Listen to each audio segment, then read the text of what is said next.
You know those picture-perfect suburban neighborhoods?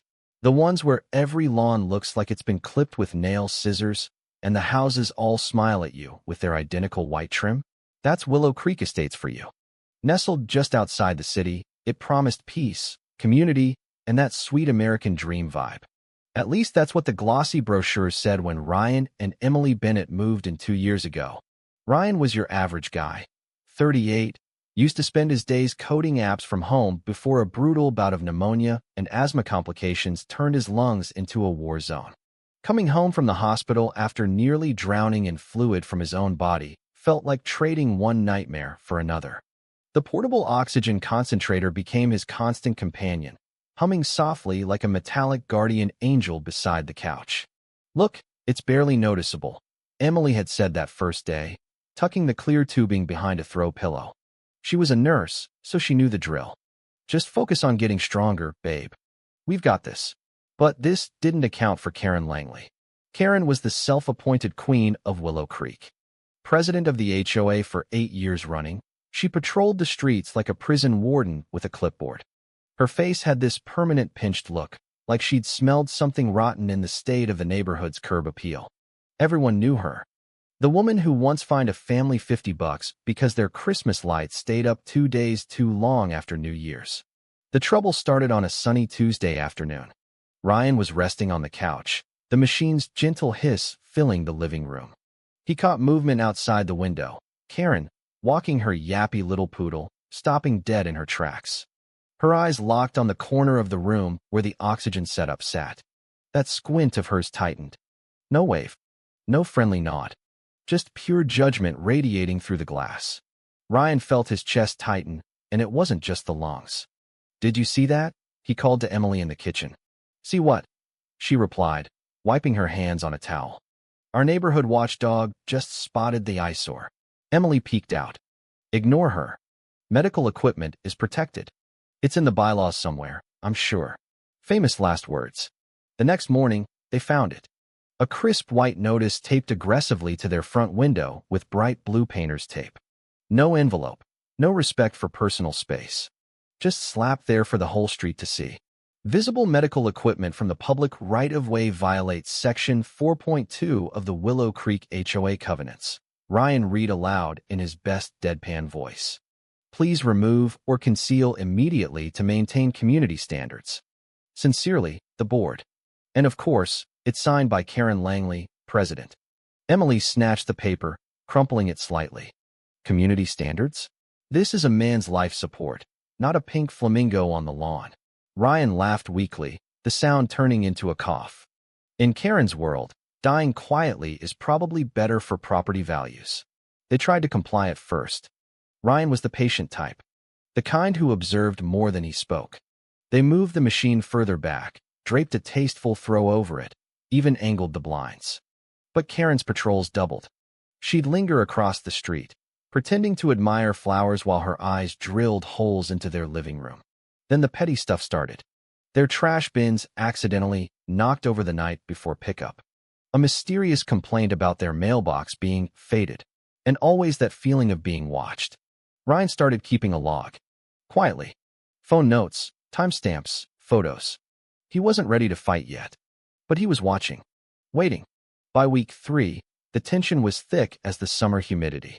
Neighbors whispered. Some felt bad for the Bennetts. Others bought into Karen's narrative that those people were bringing down the aesthetic of the whole block. One evening, old Mrs. Margaret Hayes from next door brought over her famous apple pie. "That woman's on a power trip," she muttered, eyes twinkling with mischief. "Been dealing with her nonsense for years. You folks hang in there." It felt good to have at least one ally. But as Ryan struggled to catch his breath some nights, the machine humming in the background, he couldn't shake the feeling that Karen wasn't done. Not by a long shot. The harassment was just getting started. And the storm clouds Karen was seeding were about to break right over their heads. Weeks dragged on, and Karen's little performance pieces got bolder. She'd stop right in front of their driveway, leash in one hand, phone in the other, pretending to take notes while staring straight through the blinds. Ryan started calling it the squint show. Emily tried to laugh it off, but her nurse instincts were screaming. "She's not just enforcing rules, Ree. This feels personal. One Saturday morning, the leaf blower incident happened. Karen fired up that monstrosity at 6:45 a.m., aiming the blast directly at their bedroom window like she was sandblasting graffiti. Dust and pollen flew everywhere. Ryan woke up choking, oxygen mask knocked sideways. Emily stormed outside in her robe, fists clenched. "Karen, what the hell? My husband needs clean air." Karen killed the engine, that fake sweet smile plastered on. "Oh dear, I'm just doing essential yard maintenance." Section 3.1 clearly states all landscaping must be kept pristine. Wouldn't want property values to suffer because of, well, you know. She gestured vaguely toward the house like Ryan's illness was contagious dirt. Emily's voice dropped to that dangerous calm. "You mean because someone's actually trying to stay alive? How noble of you." Karen clutched her pearls, literal pearls on a Saturday, and huffed. "I'm thinking of the children. They shouldn't have to see medical equipment ruining our beautiful street." Ryan watched from the window, chest burning, and something shifted in him. He wasn't just annoyed anymore. He was furious. That night, he installed a second security camera pointed at the front porch. "Insurance," he told Emily. "Just in case the queen decides the drapes aren't enough." The board meeting was the real gut punch. Karen called an emergency session about aesthetic violations threatening resale values. Ryan dragged himself there on portable oxygen, mask in place, looking pale but steady. Karen stood at the podium like a televangelist. "We all sympathize with health issues, but the covenants are clear. Visible tubing lowers the tone. Think of the families who worked hard for their dream homes." A few heads nodded. Ryan raised his hand. "So my life support is an eyesore, but your yappy dog barking at 5 a.m. is fine." The room went quiet. Karen's smile never wavered. "Mr. Bennett, personal attacks won't change the bylaws. We're here for harmony." "Harmony. Right." Ryan walked out with Emily, the knot in his gut tighter than ever. Back home, he reviewed his log, photos of Karen lingering, timestamps of the trash incidents, audio of her maintenance sessions. He wasn't exploding. He was building a case. Quietly. Patiently. The way a guy who almost died once learns to breathe through anything. Mrs. Hayes stopped by again the next day with fresh pie. "I heard about the meeting. That woman's scared, Ryan. Scared of anything that reminds her the world isn't perfect. Keep those cameras rolling. I've got a few tricks up my sleeve, too." Her eyes sparkled like she knew exactly how deep Karen's rabbit hole went. The harassment kept coming. Anonymous notes in the mailbox, concerned neighbors complaining about hospital vibes on the HOA Facebook page. Emily started parking her car sideways to block line of sight. They laughed about it over dinner, dark humor their only shield. "At least my bumper has better curb appeal than her personality," Emily quipped. But underneath the jokes, Ryan's health was slipping. The constant stress made his breathing worse. Nights were the worst, lying there wondering if the next patrol would bring another surprise. He told himself he was waiting for the perfect moment. Little did he know, Karen was about to hand it to him on a silver platter. The night it happened was one of those quiet Midwest evenings where the crickets should have been the loudest thing around. Ryan woke up gasping, lungs on fire, the familiar hiss of oxygen gone. No gradual fade, just sudden, terrifying silence. He clawed at the cannula, vision tunneling, heart slamming like it wanted out. The machine's power light blinked red, but the tubing was sliced clean through. Scissors. Precise. Deliberate. He dragged himself across the carpet, knocking over the side table, crashing into the coffee table. Pain didn't matter. Air mattered. Emily was at the hospital on night shift. He was alone. "Phone. 911. His voice came out a ragged whisper. "She cut my line." Paramedics arrived like cavalry. Stabilized him on backup tanks. Flashing lights painted the walls red and blue. When Emily burst through the door straight from her shift, scrubs still on, her face went from fear to ice-cold fury in seconds. Ryan just held up his phone. The security app showed the motion clip at 2:12 a.m. Karen Langley, bold as brass, picking the lock with something small and metallic, slipping inside like she owned the place.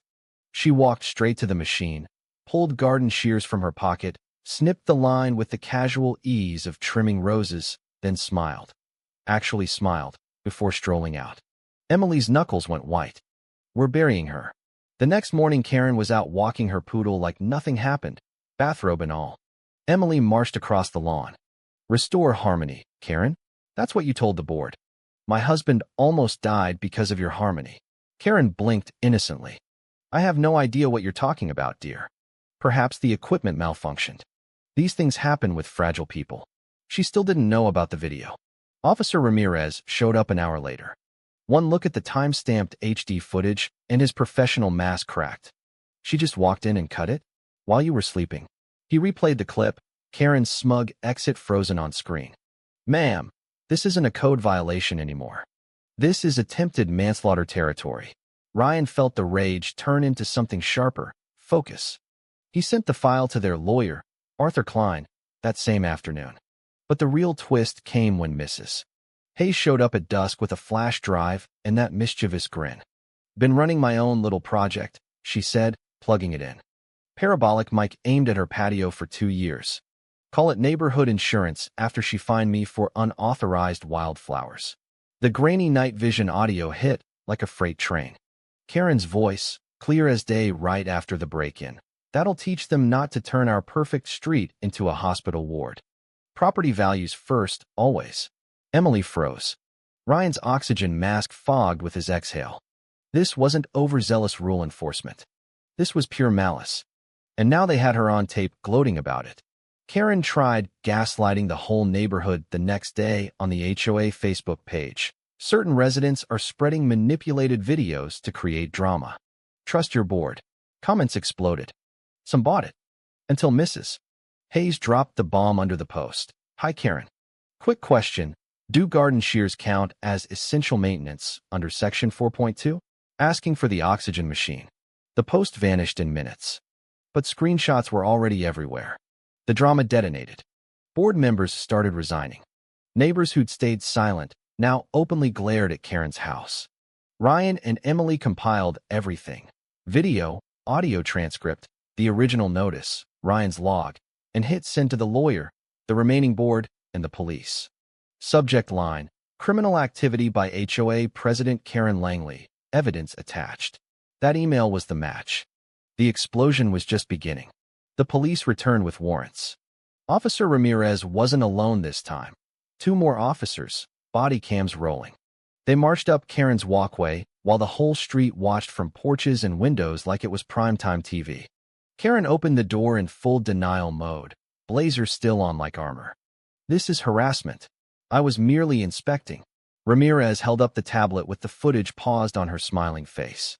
Ma'am, we have you on camera committing trespass and tampering with life-saving equipment. Hands where I can see them. They didn't just search the house. They found the padded envelope in her junk drawer, Ryan's controlled pain meds that had gone missing the same night. Federal mail theft.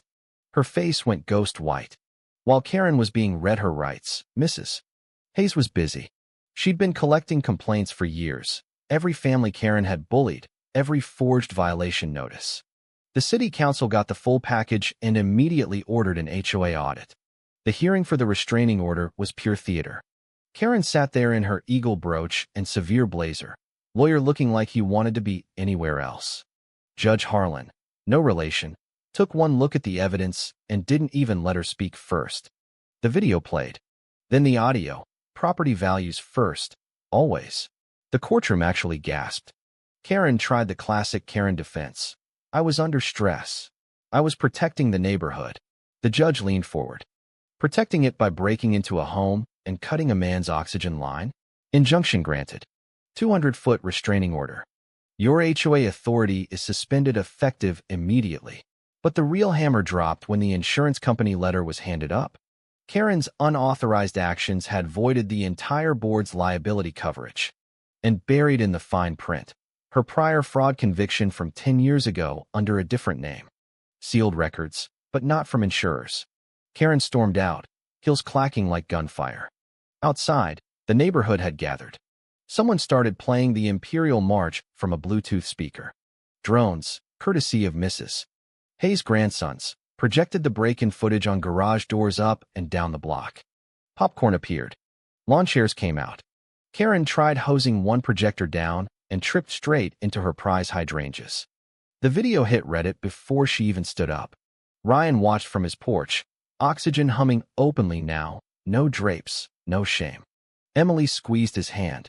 Told you we'd bury her. But Karen still had one last desperate card. She filed a harassment claim with the city, claiming the projections were bullying. The council hearing turned into her funeral. Mrs. Hayes presented 5 years of documented abuse. The vote wasn't even close. Full HOA audit and immediate dissolution proceedings.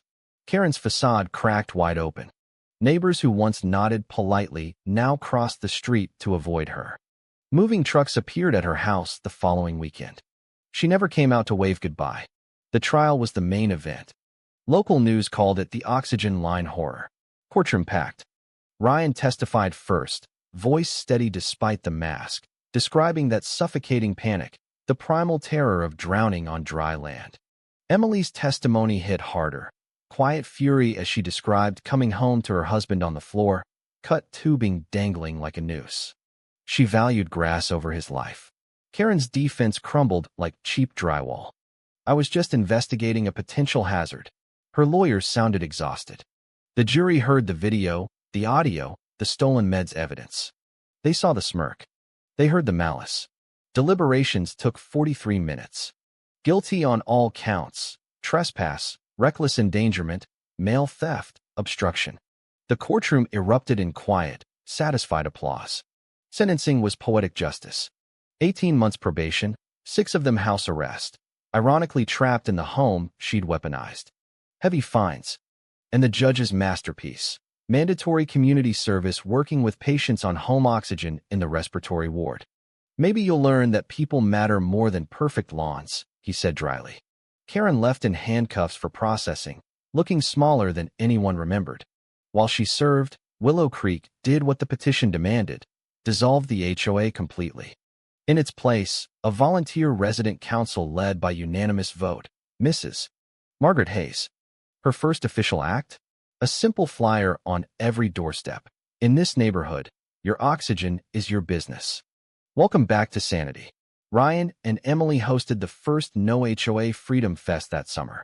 Barbecue smoke, kids on bounce houses, neighbors actually talking instead of whispering. Ryan sat on the porch, oxygen machine humming proudly in plain sight. No drapes. No fear. As the sun dipped and fireflies blinked, he took the deepest breath he'd managed in months. Not just air, freedom. The kind Karen tried to steal, and the neighborhood finally gave back. Folks, that's the story. The one where the perfect suburb showed its ugly underbelly. A control freak got exactly what she deserved, and a regular guy who just wanted to breathe proved that sometimes the quiet ones finish the fight. Karen Langley? She's gone. The lawn police are disbanded. And every time I walk past the Bennett's house and see that machine sitting there like it belongs, which it damn well does, I smile. Because in Willow Creek, we finally learned the real rule: live and let live. Especially when living means breathing.